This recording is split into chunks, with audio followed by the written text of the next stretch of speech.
The cruelest thing about betrayal is that it never comes from your enemies. It comes from the people who call you family.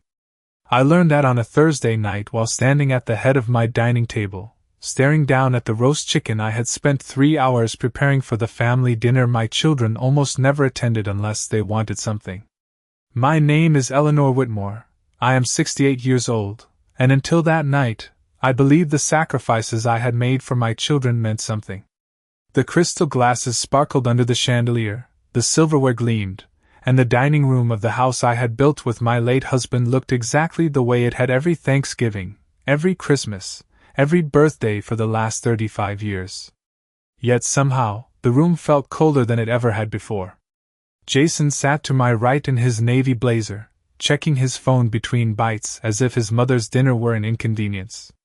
Rebecca sat across from me, smiling too brightly, complimenting the wallpaper she had mocked for 10 years straight.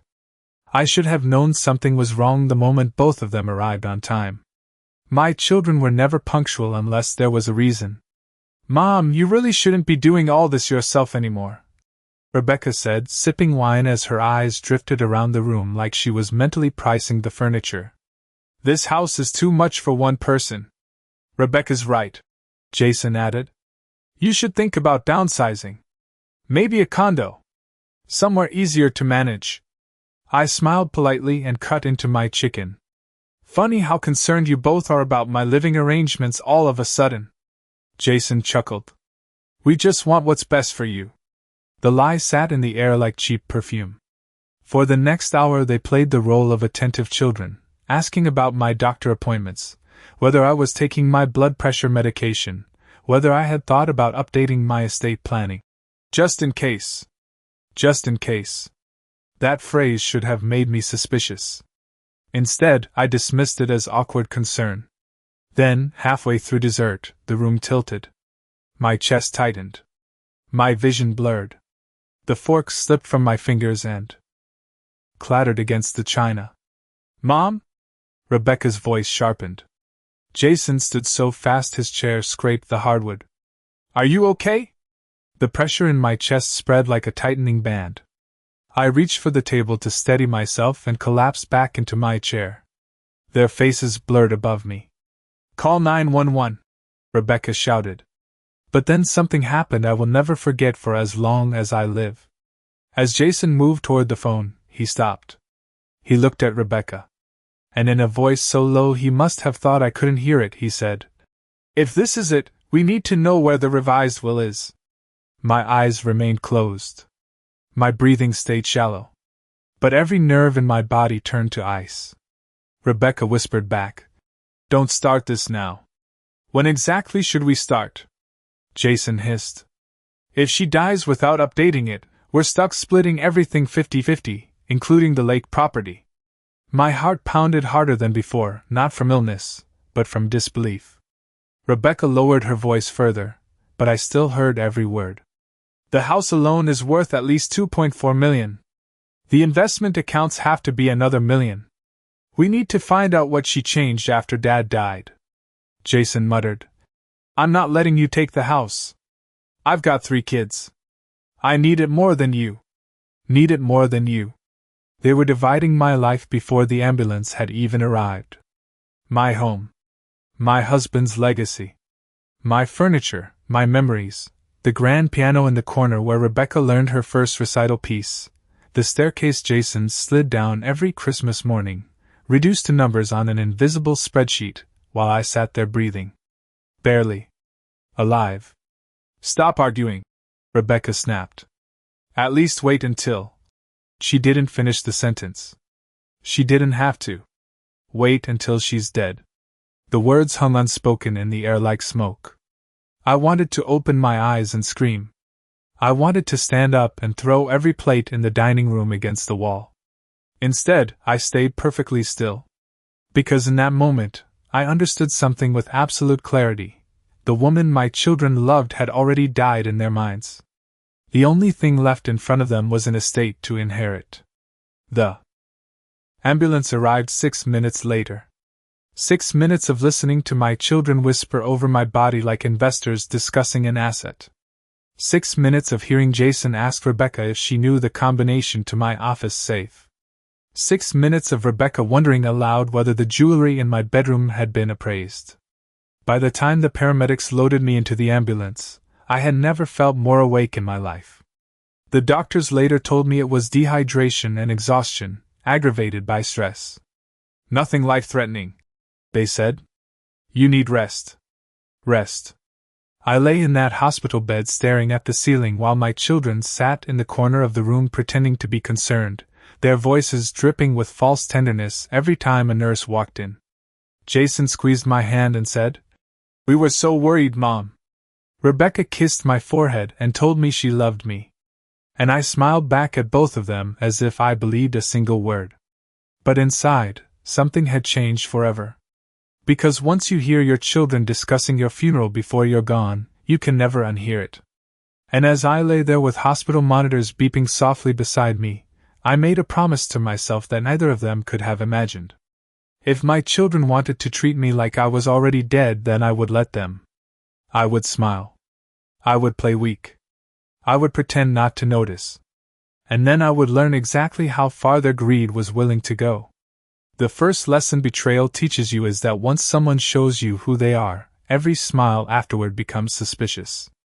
I was discharged from the hospital the next afternoon, and by the time Jason pulled my Mercedes into the driveway of my home, I had already decided exactly who I needed to become. Weak. Grateful. Fragile. Blind. My children believed they had seen the beginning of my decline, and I intended to make sure they kept believing it. Jason carried my overnight bag inside with exaggerated gentleness, the kind of performative concern that would have looked touching to anyone who had not heard him trying to divide my estate over my unconscious body. "You should not be alone for a while," he said, setting the bag near the staircase. "Rebecca and I talked. We think one of us should stay here with you." Rebecca, who had arrived separately 10 minutes earlier with a bouquet so expensive it was almost insulting, nodded solemnly. "Just until you are back on your feet. We are worried about you." Worried? I nearly laughed. Instead, I pressed a trembling hand to my chest and offered them the faint smile of a grateful mother. "That is very sweet of you both. Perhaps for a few days." Rebecca moved in that night. She brought 2 designer suitcases, enough cosmetics for a film set, and an eagerness to help organize the house that made my skin crawl. I watched her from the corner of my eye as she moved through rooms she had not cared about in years, opening drawers under the guise of tidying, glancing too long at cabinets, asking casual questions about where I kept old paperwork. "Do you still have Dad's business records in the office?" she asked while arranging flowers in the kitchen. "Somewhere, I suppose," I replied. "Why?" She shrugged. "Just curious. There are so many things to manage if something ever happens." If something ever happens. That phrase again. I spent the next 3 days moving carefully through my own home like an actress in a role I had not auditioned for. I walked slower. I took dramatic pauses climbing stairs. I left medicine bottles on the kitchen counter whether I needed them or not. Every weakness I displayed made Rebecca more comfortable. Every tremble in my hands made her greed less cautious. By the 4th day, she had stopped pretending to hide it. I found her in my master bedroom standing in front of my jewelry cabinet with the doors open. "Looking for something?" I asked softly from the doorway. She jumped hard enough to knock a bracelet onto the floor.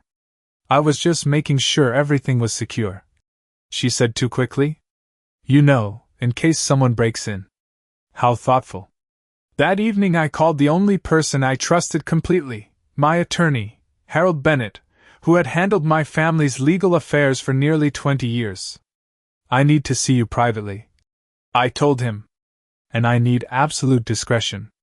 He arrived the next afternoon under the pretense of reviewing tax documents. Rebecca hovered near the office door until I told her we were discussing boring paperwork she would hate. Once the door closed, I did not waste time. "My children think I am dying," I said. Harold frowned. "Are you?" "No. But they seem disappointed by that fact." I told him everything. Every whispered word at the dining table. Every conversation I had overheard since. Every suspicious question. Harold sat in silence when I finished, his expression hardening with each detail. "Eleanor," he said finally, "if what you are saying is true, then they are likely trying to assess the estate before making their move." "Then let them," I said. "I want to know exactly how far they will go."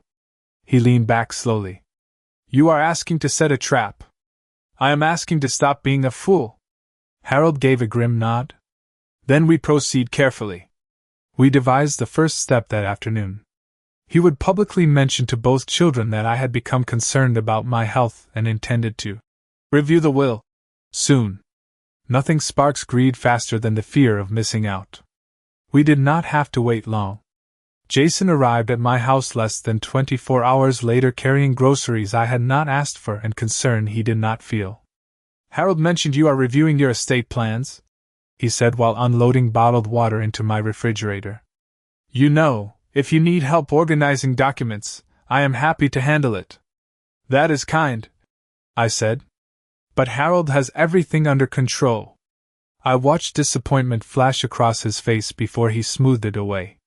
Over the next week, their behavior became impossible to ignore once I knew what I was looking for. Jason offered repeatedly to help manage my finances. Rebecca suggested adding her name to my accounts for emergencies. They asked questions about insurance policies, property deeds, trust accounts, and retirement holdings with the fake delicacy of people pretending not to ask what they desperately wanted to know. Then came the moment that confirmed my worst fear. This was not simple greed. This was strategy. Late one night, unable to sleep, I stepped quietly into the upstairs hallway and heard voices coming from the study. Jason and Rebecca. Whispering. My study door was cracked open just enough for me to see them. Jason stood behind my desk rifling through file drawers while Rebecca held a flashlight over stacks of papers. "She has to have the updated will somewhere," Rebecca muttered. "Harold would not keep originals." Jason slammed a drawer shut. "Then maybe she put it in the safe. Did you find the code?" "No." Rebecca crossed her arms. "We are running out of time if she changes things again." Running out of time. Not if she dies. Not if. When. I stood frozen in the hallway, every illusion finally shattered. They were not merely waiting for my death. They were planning around it. Hunting for it. Preparing for it like vultures circling before the body hits the ground. I stepped backward silently before they could see me and returned to my bedroom with my heart hammering so loudly I thought they might hear it through the walls. That night I did not sleep at all. I sat in the dark with a blanket around my shoulders and stared out at the moonlit lawn where my husband had once taught Jason to throw a baseball, where Rebecca had held her sweet 16 party under strings of lanterns, where I had spent decades building a life I thought would outlast me with dignity. By sunrise, grief had hardened into something colder. Resolve. My children were not just waiting for me to die. They were circling my life like sharks scenting blood in water. And if they wanted to play that game, then I would let them believe the blood was already in the water. There is a peculiar kind of grief that comes from realizing your children no longer see you as a person but as a timeline. Every kindness becomes performance. Every question becomes calculation. Every glance at your face carries the silent assessment of how much longer. By the second week of my performance, as a frail and declining widow, Jason and Rebecca had stopped trying to hide their impatience. They still used soft voices around me. They still offered tea and blankets and unnecessary help with the stairs. But beneath every gesture was urgency, and I could feel it building. Harold and I continued our quiet preparation. At his recommendation, I had discreet cameras installed in the study, the downstairs hall, and the office under the pretense of upgrading home security after my health scare. Neither child objected. In fact, Jason praised the decision, likely because he assumed it meant I was becoming more fearful and dependent. What he did not know was that every second inside those rooms was now being recorded. 3 days later, the footage delivered the first hard proof. At 11:42 that night, Jason entered my office with a flashlight and a set of lockpicks. Lockpicks. My son, the man who once cried because he thought he had broken a neighbor's window with a baseball, now stood in my office trying to break into my safe. He muttered under his breath as he worked the dial. Come on, come on! When the safe did not open, he swore softly, slammed the handle, and began pulling out folders from my desk instead. He photographed account statements, insurance documents, property appraisals. He even opened a drawer where I kept handwritten letters from my late husband and shoved them aside without reading a single word. The next morning, I sat at breakfast while he drank coffee across from me and asked if I had slept well. I nearly admired the audacity. Poorly, I said, letting my hand tremble as I lifted my cup. Sometimes I wonder how much time I have left. Jason looked up so quickly he nearly spilled his coffee. Do not say that, Mom. But his eyes betrayed him. Hope. That afternoon, Rebecca escalated things further. She arrived with a woman named Denise, a financial advisor she claimed was a friend doing free consultations for seniors. I knew immediately what it was. They wanted access, information, control. Just a quick review to make sure everything is in order, Rebecca said brightly. In case you ever need assistance. I smiled weakly and agreed to the meeting, then spent the next hour pretending confusion while Denise tried to coax details from me about trusts, accounts, and beneficiaries. It can be very helpful, she said gently, to assign someone power of attorney before an emergency arises. Rebecca nodded beside her. Exactly. Someone responsible who can make decisions if you cannot. I looked at her for a long moment. And who do you imagine that should be? Her smile tightened. Well, me, of course. Or Jason.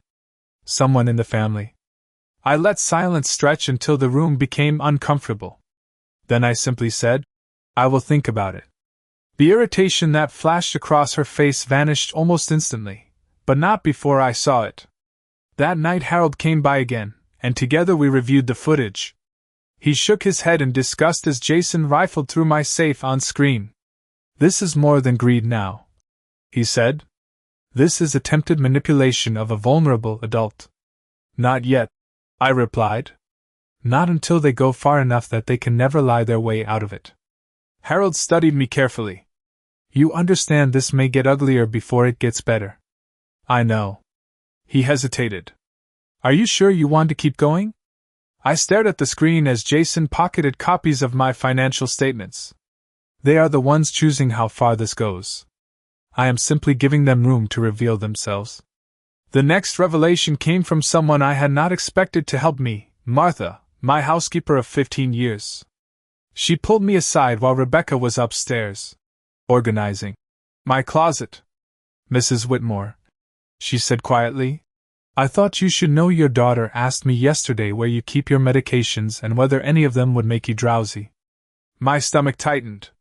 Did she say why? Martha frowned. She said she wanted to help you keep track of them. But it did not feel right. That evening I moved every medication into a locked cabinet in my bathroom and said nothing. The following afternoon I deliberately left the key visible on my nightstand. 2 hours later it was gone. I found it returned exactly where it had been by bedtime. They were checking, monitoring, testing boundaries. Jason began dropping by daily now, often unannounced. Rebecca remained in the house, acting increasingly territorial, making comments about renovations she would eventually make to modernize the place. Once, she stood in my living room and casually remarked, Honestly, if this were mine, I would knock out that whole wall and open up the floor plan. Mine! Not if. When. Everything in their behavior told the same story. They no longer saw my possessions as mine. They saw them as delayed inheritance, temporary inconvenience, future property. But greed does not stay patient forever. It grows reckless. And reckless people make mistakes. The mistake came on a rainy Wednesday evening when I was upstairs in my bedroom and heard raised voices from the kitchen below. I moved quietly to the top of the staircase and listened.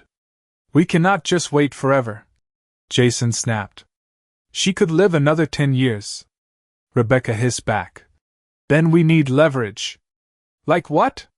Like convincing her she cannot manage on her own. If she thinks she is slipping, she will sign whatever we put in front of her. Silence. Then Jason said the words that made my blood run cold. Or we make sure everyone else thinks she is slipping. I gripped the banisters so hard my knuckles ached. Rebecca lowered her voice, but I still caught every word. Forgetfulness. Confusion. Missed appointments. Little incidents. It would not take much before people start suggesting assisted living. Then we take control. My own children were discussing how to manufacture my decline. How to strip me of my independence while I was still perfectly capable of living my life. I backed away from the stairs, pulse hammering, and sat on the edge of my bed in stunned silence. There it was. The line I had secretly prayed they would not cross. And they crossed it without hesitation. That night I called Harold and told him everything. There was a long pause on the line before he said, "Then it is time for phase 2. I stared into the darkness of my bedroom, listening to the muffled sound of my children laughing downstairs as if they were not plotting to dismantle my life piece by piece. Good, I said softly. Because if they want to convince the world I am losing my mind. I looked toward the closed bedroom door and smiled for the first time in days. Then let us give them one final performance they will never forget. There comes a moment in every betrayal when grief burns away and leaves only clarity. By the time Harold and I began phase 2, I no longer wondered whether my children loved me. Loving someone and hunting their estate at the same time are incompatible acts. The only question left was how much they were willing to destroy in pursuit of what they believed would soon be theirs. So I gave them exactly what they wanted, signs that I was slipping. The next morning at breakfast, I asked Rebecca what day it was twice within 10 minutes. At lunch, I forgot where I had left my reading glasses while they were hanging from my blouse collar. That evening I wandered into the den and pretended not to recognize which remote controlled the television, even though I had used the same one for 6 years. Rebecca and Jason exchanged looks each time, trying not to appear pleased. By the third day, they were practically vibrating with anticipation. "Mom," Jason said gently after I intentionally called him by his father's name. "Have you talked to your doctor about memory issues?" I blinked at him with carefully performed confusion. "Memory issues? You just seem a little forgetful lately." Rebecca reached over and patted my hand. "It happens, especially after hospitalizations. There is nothing wrong with getting extra help." I gave them a fragile smile and looked down at my tea. "Perhaps you are right." That single sentence changed everything. They moved faster than I expected. Rebecca began taking over household decisions without asking. She canceled my gardener because she claimed I would not notice the difference.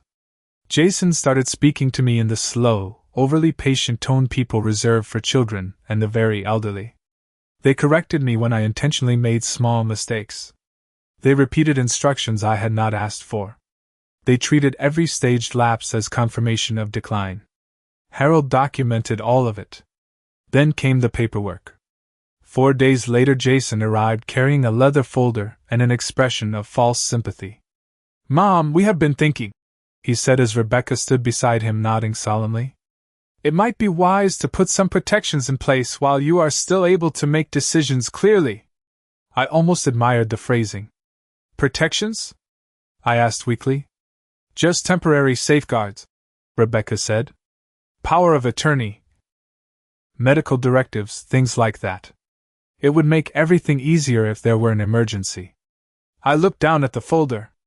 They had highlighted signature lines with yellow tabs. My own children had prepared legal documents in anticipation of manufacturing my incompetence. "You are both so thoughtful," I murmured. "May I review them tonight?" Rebecca hesitated. "Of course. But these things are best handled quickly." Naturally. The moment they left the room, I took the folder straight to Harold. He reviewed the documents in silence, his jaw tightening with each page. "This gives Jason broad financial control over nearly every asset you have," he said. "And Rebecca medical authority. They did not even try to hide it." Harold set the papers down. They are getting arrogant. Good, I said. Arrogant people get sloppy. We crafted the next move that afternoon.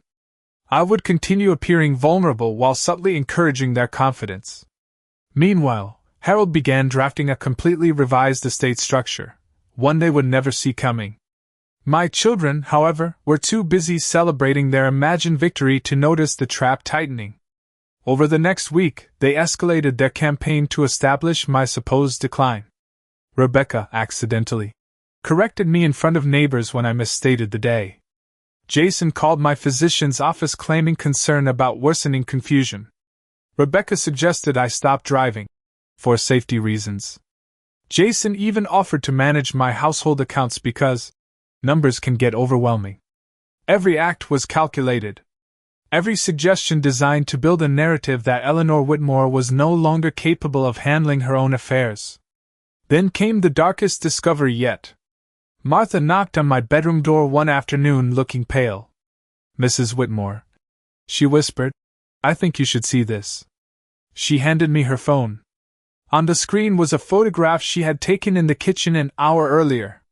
Rebecca stood at the counter sorting through my medications, lining up pill bottles while reading labels.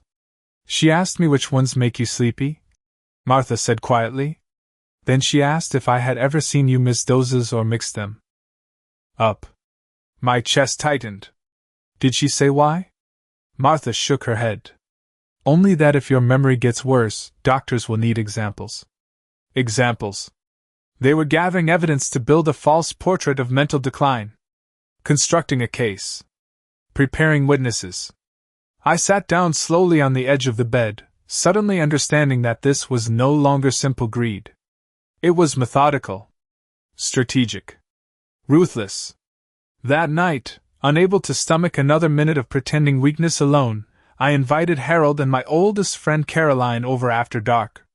Caroline had known my children since they were toddlers. She adored them once. I played the security footage for both of them in my study, Jason breaking into my safe, Rebecca coaching the financial advisor. Their whispered kitchen conversation about making me appear incompetent. Caroline covered her mouth in horror. "My God," she whispered. Harold folded his hands. "We have enough now to protect you legally.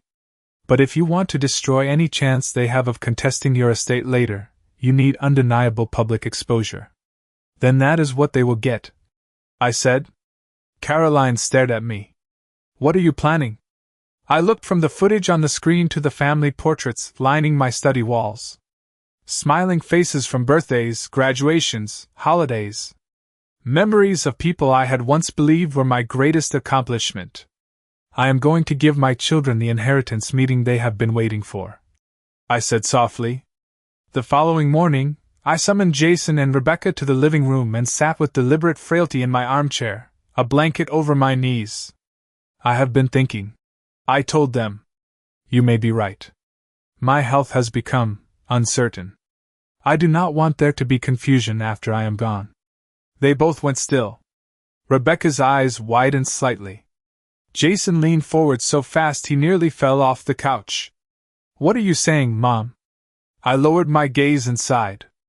"I think it is time I gather the family this weekend and discuss my estate openly. Everyone should know my intentions while I can still explain them." For one glorious second, their masks slipped completely. Excitement. Triumph. Hunger. Then they composed themselves. Rebecca reached for my hand. "That is very wise of you." Jason smiled with the forced humility of a man trying not to celebrate too early. "Whatever makes you comfortable." I nodded weakly and squeezed their hands back. "Good. Then invite everyone. Your spouses, the grandchildren, your cousins, anyone who should hear it." Their eyes lit up. They thought they were about to witness the formal beginning of their inheritance. What they did not realize was that they were being invited to their own execution. Not of body. Of reputation. Of illusion. Of every lie they had built around themselves. And as my children hurried off to make calls and spread the news of the coming family gathering, I sat alone in the living room and allowed myself one long, steady breath. The stage was set. The audience was coming. And for the first time since this nightmare began, I knew exactly how it would end. Greedy people can smell money the way predators smell blood, and once they think the feast is near, they stop pretending to be patient. The announcement of my so-called inheritance meeting transformed my children almost overnight. They moved through my house with the restless excitement of gamblers who believed they had already won. Rebecca began speaking to me with exaggerated sweetness, bringing me tea I did not ask for and offering to brush my hair as though I were a child. Jason called twice a day to check on me, his concerns so transparent it would have been insulting if it were not so pathetic. They thought the weekend gathering would be the moment I divided my empire and handed them the future they believed they deserved. What they did not know was that Harold and I had spent the last 48 hours building the stage for their humiliation. The revised estate documents were finalized Friday afternoon. Every signature was witnessed. Every clause airtight. Every contingency prepared for challenge. My previous will, which had divided everything equally between Jason and Rebecca, no longer existed in any practical sense. In its place stood a new structure that reflected exactly what my children had earned through their conduct: almost nothing. The majority of my estate would go to charitable foundations my late husband and I had quietly supported for years, including a scholarship fund in his name and a children's hospital wing that had once cared for Rebecca after a childhood illness she seemed to have conveniently forgotten. Martha would receive enough to retire comfortably. Caroline would receive the lake cabin she had loved since college. Jason and Rebecca would each receive $1 and a handwritten letter explaining precisely why. "Are you certain?" Harold asked as I signed the final page. "Once this is revealed, there is no repairing the relationship." I looked at him steadily. "There is no relationship left to repair." Saturday arrived bright and clear, the kind of beautiful spring day that would have once made me hopeful. By noon my home was full. Cousins, spouses, grandchildren, family friends. Everyone came because Jason and Rebecca had spread the word that I intended to discuss the future of the Whitmore estate. The atmosphere buzzed with nervous anticipation. I sat in the living room wearing my softest cashmere sweater and the expression of a woman preparing to deliver her final wishes. Harold stood nearby with his briefcase. Jason and Rebecca positioned themselves close to me like dutiful heirs awaiting coronation. Rebecca's husband, Mark, poured drinks. Jason's wife, Lauren, whispered to him every few minutes with poorly concealed excitement. Even the grandchildren sensed something unusual. Once everyone had gathered, I rose slowly to my feet and tapped my glass for attention. The room quieted instantly. "Thank you all for coming," I said softly. "As many of you know, my recent health issues have forced me to consider the future." Jason lowered his eyes with theatrical sadness. Rebecca reached for a tissue she did not need. I nearly smiled. "When one reaches my age," I continued, "one begins to think carefully about legacy. About family. About who can be trusted with what matters most." Jason and Rebecca straightened slightly. There it was. The opening they had waited for. "My children," I said, turning toward them, "have shown extraordinary interest in my affairs these past weeks." A ripple of polite laughter moved through the room. Jason smiled modestly. Rebecca squeezed my hand. "They have helped me in ways I never expected." Another smile from Jason. Another nod from Rebecca. Then I let the silence stretch. My voice sharpened. Though perhaps not in the way they hoped. Their smiles faltered. The room went still. I turned to Harold. "Would you please begin?" Harold stepped forward, set his briefcase on the coffee table, and withdrew a remote control. Jason frowned. "What is this?" Harold said nothing. He pressed a button. The television mounted above the fireplace flickered on. Security footage filled the screen. Jason, in my office, kneeling before my safe with lockpicks in hand. A collective gasp swept through the room. Jason went pale instantly. "What the hell is this?" he snapped. Harold pressed another button. New footage appeared. Rebecca and the financial advisor discussing power of attorney while trying to manipulate me into surrendering control. Then another clip. Jason and Rebecca in the kitchen whispering about making me appear mentally incompetent. Then the footage of them searching my study, rifling through my files, discussing the timing of my death, as if scheduling a business transaction. The room erupted. "Oh my God!" someone whispered. "Are you serious?" Mark turned to Rebecca in stunned disbelief. Lauren stared at Jason like she had never seen him before. My grandchildren looked confused and frightened. Rebecca shot to her feet. "This is out of context!" Jason lunged toward the television. "Turn that off!" Harold calmly stepped between him and the screen. "Sit down! You set us up!" Rebecca shouted at me, her voice cracking. "You tricked us!" I stood straighter than I had in weeks. My voice rang through the room clear and strong, stripped of every ounce of false frailty. "No, Rebecca. I gave you every opportunity to behave like decent human beings. You chose this." Silence crashed over the room. Shock rippled across every face as my children realized, all at once, that the weak, confused old woman they had manipulated never existed. Jason's mouth opened and closed uselessly. Rebecca looked as though the floor had vanished beneath her. I stepped closer, my gaze locked on theirs. "You discussed dividing my estate while I was still breathing. You searched my home like thieves. You plotted to convince the world I was incompetent so you could seize control of my life. You did not wait for me to die. You simply stopped seeing me as alive." Rebecca burst into tears. "Mom, please, do not call me that in this moment." Her sobs stopped instantly. I nodded to Harold. He opened the final document and spoke in the measured tone of a man reading a verdict. "Under the newly executed Whitmore estate plan, the vast majority of assets have been reassigned as directed by Mrs. Whitmore. Jason Whitmore and Rebecca Whitmore each receive $1 from the estate." The room exploded into stunned murmurs. Jason's face went crimson. "You cannot be serious." "Oh, I am entirely serious," I said. Rebecca stared at me in horror. "You are giving everything away?" "No," I replied coldly. "I am giving it to people and causes that understand gratitude, loyalty, and basic human decency." Jason stepped forward, fury overtaking panic. "You are making a mistake you will regret." I met his stare without blinking. "No, Jason. The mistake was believing I raised children who loved me more than my money." And in the silence that followed, with every eye in that room fixed upon them, my children finally understood the truth they had been too arrogant to imagine. They had gambled their inheritance on greed, and lost everything.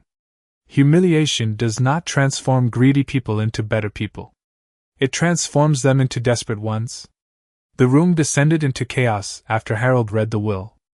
Rebecca sobbed openly while Jason shouted over everyone, demanding to know how I could destroy the family over what he called a misunderstanding. A misunderstanding. As if plotting my legal incompetence and trying to seize my estate before my death were merely poor manners at dinner. Family members began gathering their things in stunned silence. Some avoided eye contact with Jason and Rebecca entirely. Others stared at them with open disgust. Caroline moved to my side like a quiet guard while Harold calmly packed his documents. "This meeting is over," he announced. But Jason was not ready to let it end. "You manipulated this whole thing," he yelled, face red with fury. "You set traps and spied on us in our own mother's house." "No," I said coldly. "I recorded what you freely chose to do in mine." Rebecca stumbled toward me, mascara streaking down her face. "Please, Mom, you do not understand. We were scared. We thought you were dying." I stared at her in disbelief. "And fear made you search my safe? Fear made you draft power of attorney papers? Fear made you discuss how to make me appear senile?" She had no answer. Mark, her husband, stepped away from her slowly as if seeing her for the first time. Jason tried one final tactic. He dropped his voice and looked around the room, hoping to salvage sympathy. "She is not thinking clearly. This proves it. She is paranoid. Vindictive. She is making irrational decisions because she is upset." Harold stepped forward immediately. "Careful, Jason. We have medical documentation affirming your mother's competency, along with witnesses to every estate revision. If you continue down that line, you will lose badly." Jason's expression collapsed into stunned hatred. He looked at me then with a face I had never seen before, stripped bare of affection, respect, and pretense. In that moment, he no longer looked like my son. He looked like a man furious that an investment had failed to pay out. "You will regret this," he said quietly. I held his stare. "No. You will." They left in disgrace. Rebecca fled first, sobbing into her hands. Jason stormed out behind her, his wife Lauren following more slowly, pausing only long enough to whisper, "I had no idea." Then the house emptied. The front door shut. Silence settled over the rooms like dust after a storm. For the first time in weeks, I exhaled fully. Caroline hugged me. Martha cried. Harold poured me a glass of water and said, "It is done." But betrayal rarely ends when exposed. It mutates. 3 days later, the lawsuits began. Jason contested the will first, alleging undue influence, emotional instability, and coercion by Harold. Rebecca filed separately, claiming the recordings were manipulated and that I had orchestrated everything while in mental decline. Their desperation would have been laughable if it were not so exhausting. "They are trying to bankrupt you into settling," Harold said during our meeting that week. "Classic pressure tactic." "Will it work?" I asked. He gave me a dry smile. "Not even remotely." Over the next 2 months, their lies unraveled under scrutiny. Medical evaluations confirmed I was fully competent. The footage was authenticated by forensic experts. Their text messages, subpoenaed during discovery, revealed even more ugliness than I had known. Messages discussing estimated asset values. Complaints that I was taking too long to die. Arguments over who deserved the lake property. Rebecca even wrote in one message, "If she puts everything in charity, I swear I will lose my mind." Harold slid printed copies across his desk one afternoon and said simply, "They buried themselves." The judges agreed. Both contests were dismissed. Legal fees mounted on their side. Word spread quietly through extended family, social circles, church acquaintances, business contacts.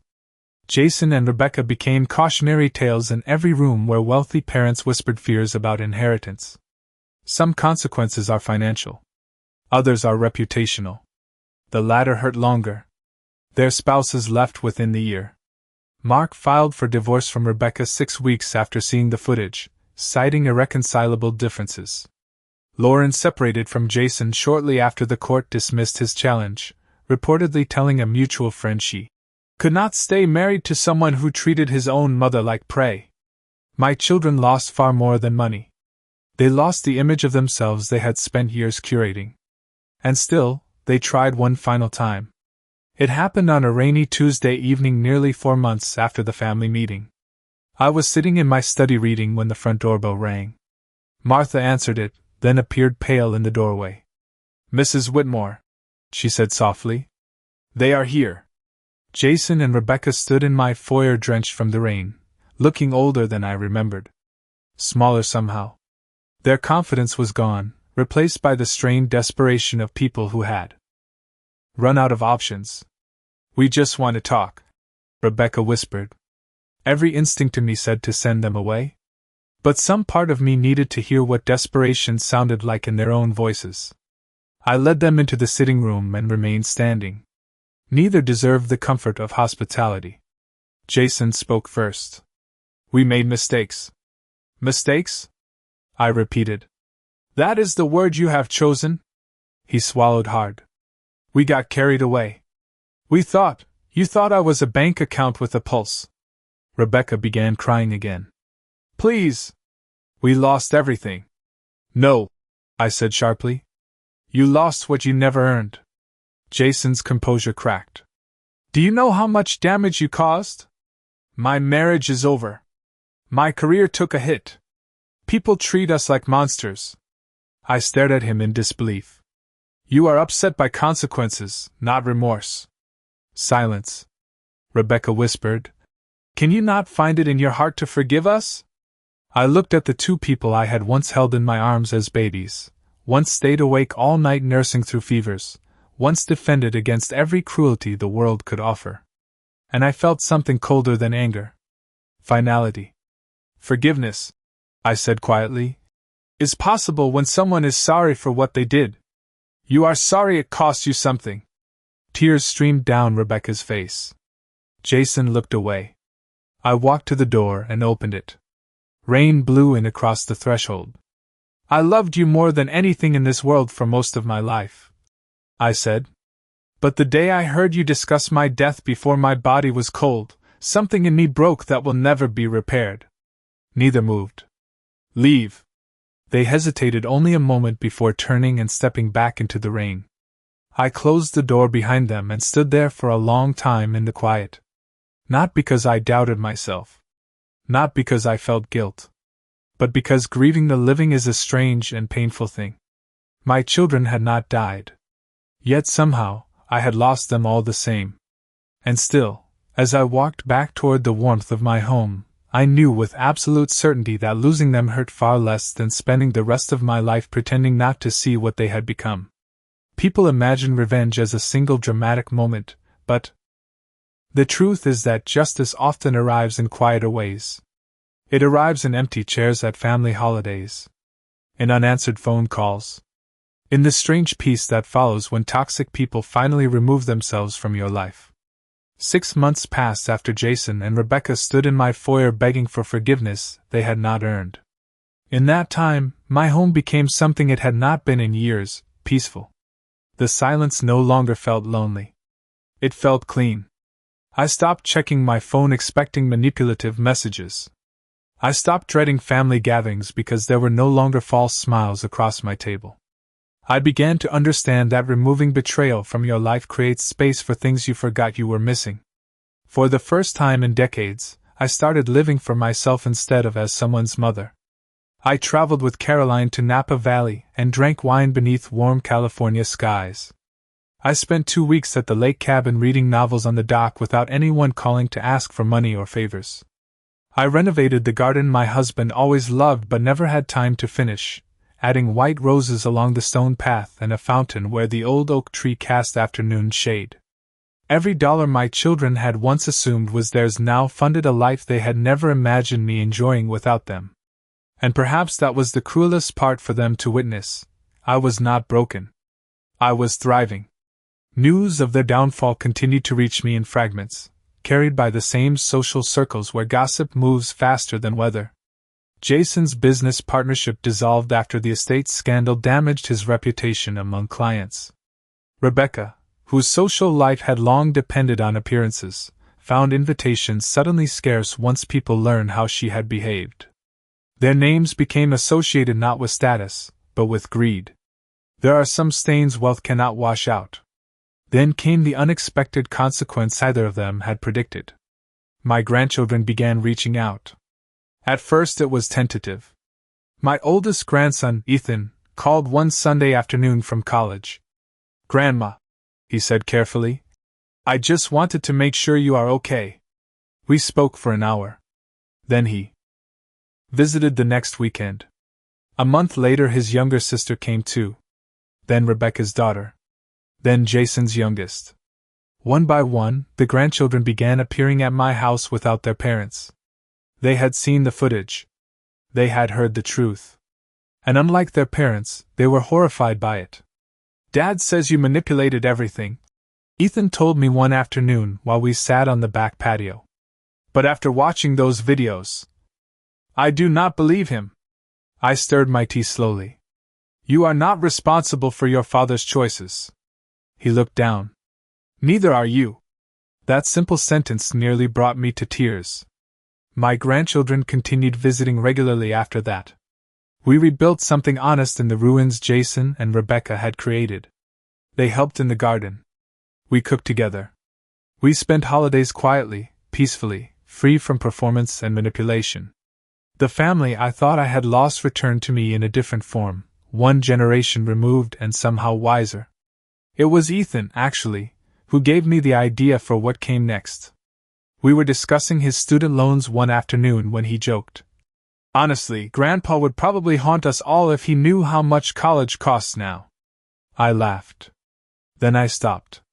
Because suddenly I knew exactly what to do with one portion of the estate I had not yet assigned. 3 months later, Harold helped me establish the Whitmore Family Scholarship Fund in my husband's name. The fund would pay tuition assistance for first-generation college students in our county every year in perpetuity. At the inaugural ceremony, the local paper took photos of smiling students shaking my hand beneath a bronze plaque bearing my husband's name. The image ran on the front page of the Sunday edition. Jason and Rebecca saw it.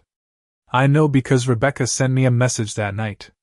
It read only, "So strangers get what should have gone to your family." I stared at the text for a long time before replying. Then I sent 5 words. "Character determines what people deserve." She never answered. Another year passed. Then another. The pain dulled. The anger faded. The lesson remained. I often sat in the garden at dusk with a blanket over my knees, listening to the fountain and thinking about how strange life can be. I had spent so many years believing motherhood guaranteed lifelong loyalty if you loved hard enough and sacrificed enough. But love is not a contract. Parenthood is not insurance against betrayal. Sometimes you can give people everything and they will still look at you and ask why you did not give more. The only thing you control is how long you tolerate it. One crisp autumn evening, nearly 3 years after that hospital trip changed everything, I received a letter in the mail from Rebecca. Not a text. Not a legal threat. A handwritten letter. I sat at my kitchen table and opened it slowly. Inside were 3 pages of apology. Real apology. No excuses. No manipulation. No mention of money. No requests. She wrote about therapy. About confronting her own entitlement. About shame. About the marriage she lost and the friendships she destroyed. She wrote that seeing her own daughter recoil in disgust after the estate scandal had forced her to confront what kind of woman she had become. The final line read, "I do not expect forgiveness. I only needed you to know that I finally understand what I did to you." I read the letter twice. Then set it down. I did not answer immediately. Healing does not operate on the schedule of the person who caused the wound. But for the first time in years, I considered the possibility that at least one of my children might someday become someone I could speak to again. Jason never wrote. Never apologized. Some people lose everything and still learn nothing. But Rebecca's letter sat in my drawer for weeks before I finally replied with a short note of my own. Not absolution. Not reconciliation. Just honesty. Understanding the harm you caused is the first step. Living differently is the rest. Whether she ever earns more than that remains to be seen. But if there is one truth I have learned through all of this, it is that betrayal reveals character more clearly than love ever can. My children thought my fortune was the most valuable thing I possessed. They were wrong. My peace was worth more. My dignity was worth more. My self-respect was worth more. And in the end, protecting those things made me richer than any inheritance ever could. Time has a way of revealing whether remorse is genuine or merely another strategy in better clothing. For nearly a year after Rebecca sent her letter, our contact remained limited to brief notes exchanged on birthdays and holidays. No money was mentioned. No favors requested. No manipulative tears. Just cautious, measured communication between 2 people standing on opposite sides of a shattered bridge, each wondering whether the other would ever dare cross. I did not rush. Trust rebuilt too quickly is not trust. It is denial wearing optimism. But slowly, carefully, Rebecca began showing me something I had not seen from her in years: consistency. She found steady work. She sold the luxury car she could no longer afford instead of asking for help. She moved into a modest townhouse and stopped performing wealth she had not earned. Most importantly, she rebuilt her relationship with her daughter, who had nearly cut contact after learning the truth. Accountability, I learned, is not words. It is changed behavior sustained over time. Jason, meanwhile, spiraled in the opposite direction. Every update I heard painted the same picture: bitterness calcified into permanent resentment. He blamed me for everything: his divorce, his career decline, his financial struggles, his damaged reputation. In his version of events, he remained the victim of a cruel and vindictive mother rather than the architect of his own downfall. Some people would rather live inside a lie forever than face the humiliation of admitting they became exactly what they once condemned. Then, one winter afternoon, 3.5 years after the inheritance scandal, Jason arrived at my front gate unannounced. Martha called me from the foyer. "He says it is important." I considered telling her to send him away. Instead, I walked to the door myself. He stood on the porch in an expensive coat that looked older than I remembered, shoulders tense, jaw set. Not desperate this time. Angry. 5 minutes, he said. "That is all I want." Against my better judgment, I stepped aside. He entered my home like a man walking into enemy territory. We sat in the study where he had once tried to break into my safe. Neither of us missed the irony. "I heard you have been speaking to Rebecca again," he said. "Occasionally." He laughed bitterly. "So she gets another chance because she wrote you a letter? She accepted responsibility." "No," he snapped. "She played the game better than I did." There it was. No growth. No reflection. Just envy that someone else had found a path back through humility, while he remained locked outside by pride. "Why are you here, Jason?" I asked quietly. He stared at me with the same resentment I had seen the day he lost everything. "Because I want to understand how you could destroy your own son's life and sleep at night." I studied him for a long moment. "You still think I destroyed your life? You humiliated us publicly. You took everything. You ruined my future over one mistake." I almost laughed at the absurdity. "One mistake?" My voice sharpened. "You searched my safe. Tried to seize legal control of my life. Discussed my death while I was still breathing. Attempted to fabricate my mental decline. Then sued me when greed failed. Do not insult me by calling that one mistake." He looked away. "You should have handled it privately. So you could lie about it privately?" Silence. Then he leaned forward and delivered the sentence that told me everything I needed to know. "You chose money over family." I stared at him, stunned not by the accusation itself but by the breathtaking lack of self-awareness it required. "No, Jason," I said softly. "You chose money over family. I simply refused to reward it." His face hardened. He stood abruptly. "Then I hope the charities and strangers you love so much keep you company when you die alone." He turned and walked out before I could answer. The front door slammed behind him. And strangely, I felt nothing. No grief. No anger. No heartbreak. Just certainty. Some relationships do not end in explosions. They end in clarity so complete that mourning no longer serves a purpose. Jason had made his final choice. And for the first time, I accepted that not every child becomes redeemable simply because they are yours. 2 months later, I made one final revision to my estate plan. Harold raised an eyebrow as I handed him the draft notes. "You are certain?" "Entirely." Under the new amendment, Rebecca's symbolic $1 remained unchanged. Redemption does not erase consequences. But her daughter, my granddaughter Sophie, would inherit the family lake cabin upon my passing. Ethan and the other grandchildren would share educational trust funds. Jason's line, however, would receive nothing further beyond the scholarships already established for the broader community.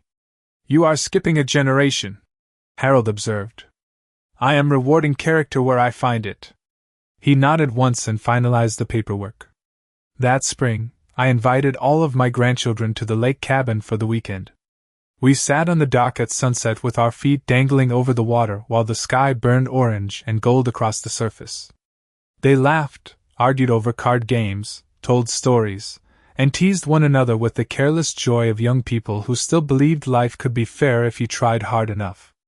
Watching them, I understood something that had taken me years to learn: legacy is not what you leave to people. It is what you leave in them. Money can be inherited by anyone. Houses can be sold. Jewelry can be pawned. But values, principles, standards, boundaries, those are the true inheritance people carry forward. My children once thought my fortune was the prize. They were wrong. The real prize was the chance to be part of my life, to share in the peace, warmth, and love I had spent decades building. They treated that gift like an entitlement instead of an honor. And so they lost access to both. As the sun dipped below the water and my grandchildren's laughter echoed across the lake, Ethan nudged my shoulder and smiled. "Grandma?" "Yes?" "I am glad you did not let them break you." I looked out over the water, the golden light flickering across the ripples, and smiled back. "They did not break me, sweetheart." I wrapped my arm around his shoulders and held him close. "They simply taught me the value of knowing exactly who deserves a seat at your table." People often ask whether cutting off your own children ever stops hurting, and the honest answer is this: the pain does not disappear, but eventually it stops being the center of your life. It becomes a scar instead of an open wound. 5 years passed after the night I collapsed at that dinner table and heard my children divide my life before I was gone. 5 years of peace. 5 years of boundaries. 5 years of learning that family is not defined by blood alone, but by loyalty, respect, and who stands beside you when there is nothing to gain. My world looked very different now than it had before betrayal stripped away every illusion I once clung to. The Whitmore Scholarship Fund had sent dozens of students to college. The children's hospital wing bearing my husband's name had expanded twice. My grandchildren flourished. Ethan graduated law school. Sophie turned the lake cabin into the kind of warm gathering place our family had once pretended to be, filling it with laughter, board games, and the smell of pancakes on Sunday mornings. Rebecca remained on the edges of my life, not restored fully, but rebuilding carefully through years of humility and changed behavior. We met for lunch occasionally. We spoke honestly. We did not pretend the past had not happened. That was the only reason any relationship survived at all. Jason never returned. I heard bits and pieces through others over the years. Failed ventures. Lost friendships. Mounting bitterness. A man convinced the world had cheated him when in truth he had spent his life cheating himself out of every chance to become better. Then, on an unusually cold January morning, Harold called me. "There is something you should know," he said carefully. "Jason was hospitalized last night. Cardiac issue. Non-fatal, but serious." I sat very still. My first emotion was not satisfaction. Not revenge. Just silence. Because life has a dark sense of irony. The sun who once hovered impatiently over my supposed decline was now confronting his own mortality far earlier than expected. "Why are you telling me?" I asked. Harold paused. "Because he asked for you." I did not answer immediately. 2 days later, after long consideration, I drove to the hospital. Not because guilt compelled me. Not because blood demanded it. I went because after all these years, I wanted certainty that there was nothing left unsaid. Jason looked smaller in the hospital bed than I remembered. Older. Weaker. For the first time in his life, he resembled a man who understood that time is not guaranteed. He stared at me as I entered, eyes wet. "I did not think you would come." "Neither did I," I replied. Silence stretched between us. Finally, he spoke. "I spent years telling myself you ruined my life because it was easier than admitting I ruined it myself." I said nothing. He swallowed hard.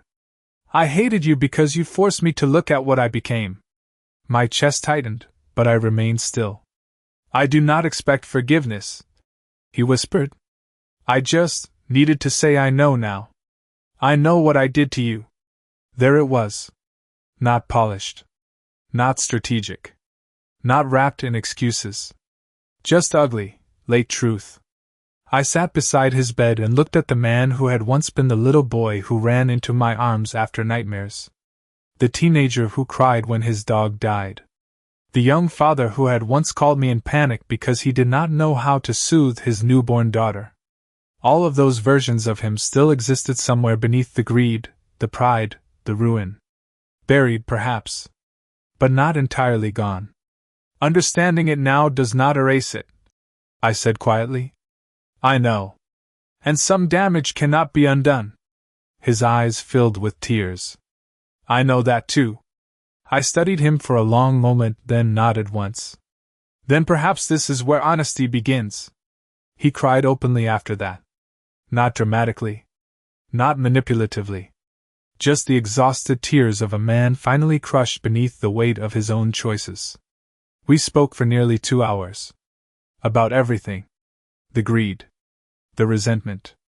The entitlement he had inherited from years of never hearing the word no. The insecurity beneath his obsession with money.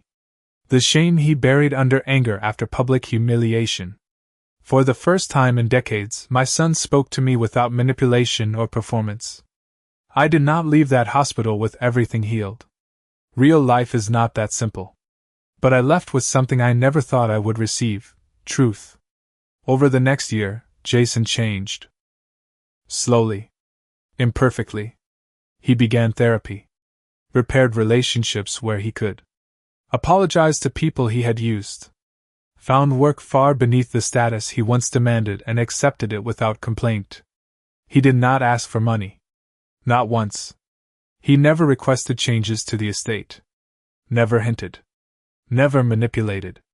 He simply did the long, humiliating work of becoming a better man after finally understanding what kind of man he had been. Whether redemption fully came for him is not mine to decide. That belongs to the people he hurt. But I can say this: by the final years of my life, both of my children had learned the lesson greed once prevented them from hearing. Love is not owed. Respect is not automatic. An inheritance is not a reward for existing. It is a gift given by those who believe you deserve part of what they built. Last Thanksgiving, nearly a decade after the night everything shattered, my family gathered again around the same dining table where betrayal first revealed itself. Ethan carved the turkey. Sophie argued with her cousins over dessert. Rebecca brought wine. Jason helped Martha clear plates without being asked. The room was not perfect. The past was not erased. Some wounds still lived beneath the surface. But the people in that room had earned their seats there. And as I looked around at the family I nearly lost, I understood one final truth more valuable than any fortune I ever possessed. Sometimes betrayal destroys the family you thought you had so that truth can build the one you were always meant to keep. And if my children learned anything from nearly losing everything, I hope it was this: never count another person's blessings before they are gone, because greed can cost you far more than money. It can cost you the very people you thought would always love you no matter what.